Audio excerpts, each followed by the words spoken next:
Hello, people. I've waited a few days to make this video, mostly because I wanted to see how the confirmation of Lena Kagan went, and she's been confirmed.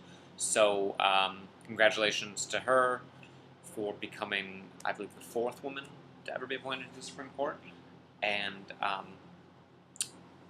overcoming all the crap thrown at her from the right, saying, "Oh, she's never been a judge. She doesn't know how to rule."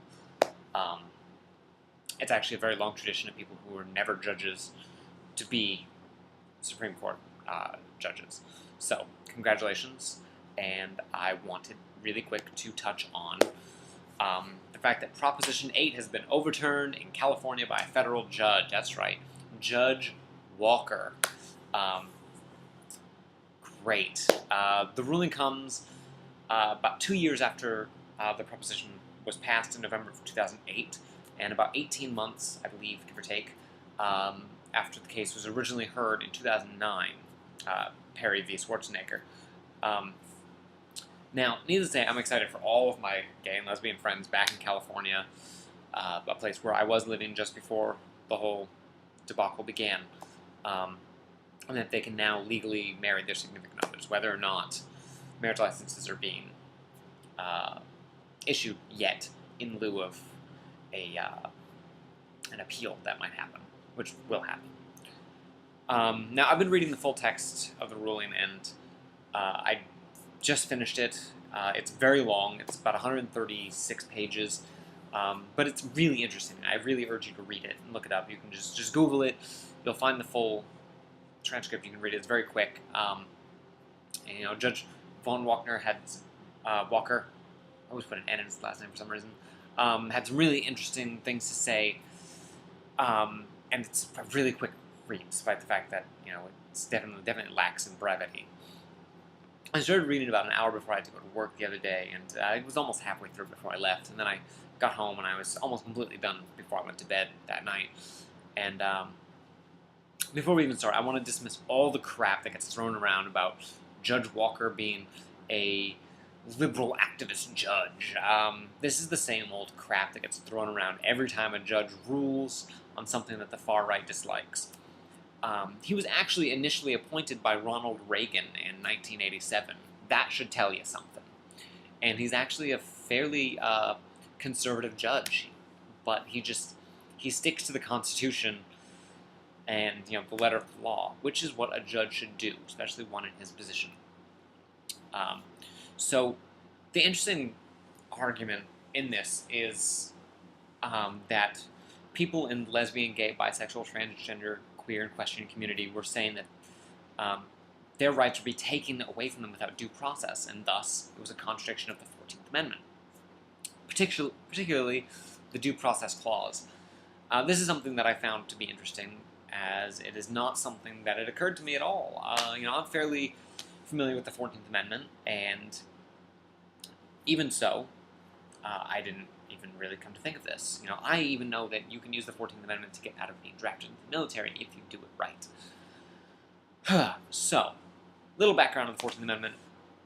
Most of you are not constitutional scholars, so it was originally adopted in 1868 as part of the Reconstruction Amendments. It essentially outlined who was a citizen of the United States and how you can't take citizenship rights away from people. It also ruled on things like people who were very prominent in the Confederacy and how they couldn't serve the federal government, yada, yada, yada, yada. But 3 clauses that are very important to this. The first is the Citizenship Clause. This is what overruled the Dred Scott ruling that held that African Americans couldn't become citizens of the United States. The second is the Equal Protection Clause, which requires states to provide equal protection to all people within their jurisdiction. This is what was used to help end segregation in the United States. Finally, third, there is the Due Process Clause, and this is what was used in this case. It says that state and local governments cannot take the rights away from anyone without maintaining due process of law, i.e., if you're going to take the rights away from someone, they have to be convicted of a crime. This is how you can put people in prison and take their rights away. The plaintiffs in this case, claimed that their rights were being abridged without maintaining due process, i.e., their right to marry who they loved and thus engage in what is a civil contract with another human being, were being taken away from them, despite the fact that they weren't criminals. They were not committing any act that was unlawful, and therefore there was no due process. And, Judge Walker agreed, rightfully so. This is a violation of the 14th Amendment. Now, it's said that this will go to the Supreme Court, and I'm really kind of hesitant to say that it will. Definitely. There's a good chance. And I wouldn't rule it out completely. But we have to see what happens in the Ninth Circuit first. This will go to the Ninth Circuit Court of Appeals, and if they side with Judge Walker, I doubt it'll go to the Supreme Court. And here's why. If this goes to the Supreme Court, and the Supreme Court rules that Walker was correct, that this is a violation of the 14th Amendment, then it will be years, if not decades, before the far right will be able to challenge this. They'll have to wait until, they would have to get more of these laws passed, and they would realistically have to wait until the seating of the Supreme Court has changed enough that it could get overturned. Now, with Sotomayor and Kagan on the Supreme Court now, it's not likely that it would pass, like, they would get it overturned. And that would cause them a lot of grief. So, this would mean that, NOM and Yes on 8 and all the other hateful groups that want this removed would have to wait until the court is sufficiently changed to revisit it. Now, Kagan's only 50 years old. She's going to be on the court for some time. This is a lifelong appointment. If the Ninth Circuit Court of Appeals says that Walker was wrong, and this does not violate the 14th Amendment, then it will go to the Supreme Court. I will definitely see this go to the Supreme Court, and then the Supreme Court would rule, in fact. So I'd say there's maybe a 75% chance, not knowing how the Ninth Court is going to rule on it. What this really comes down to, though, is the definition of marriage, and I think it's a fairly simple issue.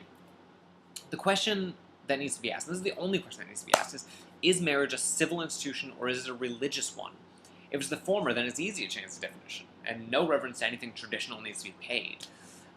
It is, if it's the latter, then no benefit should be paid to individuals at all, because separation of church and state says that, you can't favor one religion over the other. And if they did, that could cause all sorts of problems, because then you get into religious subjectivism and recognizing every single religion. You could have,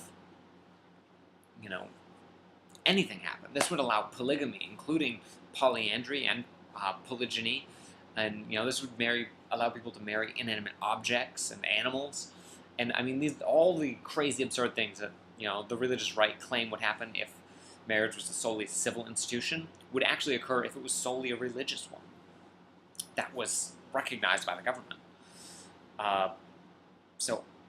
Obviously it is a civil contract, and that's why we get tax benefits for being married, and all sorts of other things, and why the government has a right to claim what is marriage and what isn't marriage, and why, even though the definition might be something similar to the traditional Christian idea of marriage, Hindus and Sikhs and Jains and Buddhists and Shintos and pagans and Muslims and Jews and atheists and agnostics and humanists and secularists can all marry.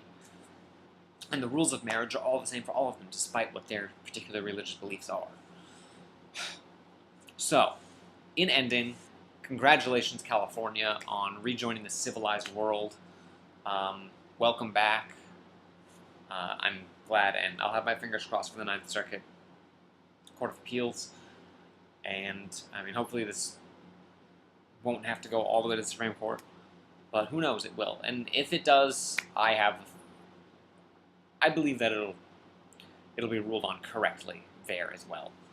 So, until next time,